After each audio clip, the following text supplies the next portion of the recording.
വിചാരിക്കുന്ന പോലെ എല്ലാ പാരന്റിംഗ് അവനായി കഴിഞ്ഞപ്പോഴാണ് ഞങ്ങൾക്ക് മനസ്സിലായത്.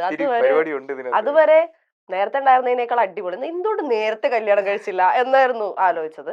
പക്ഷെ കുഞ്ഞിന്റെ ഇത് വന്നപ്പോഴാണ് വിചാരിച്ച പോലെ അത്ര എളുപ്പമല്ല കേട്ടോ എന്ന് നമുക്ക് തോന്നിയത്. ഇച്ചിരി പാടാണെന്ന് തോന്നി. അതെ, മറ്റുള്ളവരുടെ കയ്യിൽ കുഞ്ഞുങ്ങൾ ഇരിക്കുന്ന കാണുമ്പോൾ നല്ല രസമാ. നമുക്ക് ഓരോരുത്തർ കിട്ടുമ്പോഴാണ് അതിന്റെ ബുദ്ധിമുട്ട്.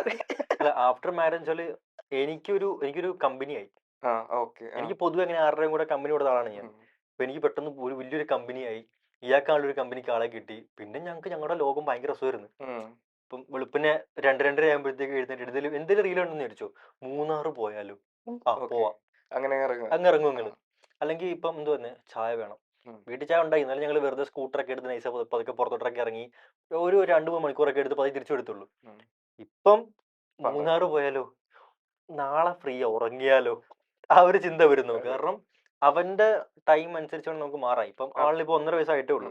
ഇപ്പൊ നമുക്ക് വഴക്ക് പറയാനുള്ള പറ്റിയൊരു പ്രായമായിട്ടില്ല അവന്. ചെയ്യരുത് എന്ന് പറഞ്ഞു കഴിഞ്ഞാൽ അറിയാനുള്ള പ്രായമായിട്ടില്ല അവന്.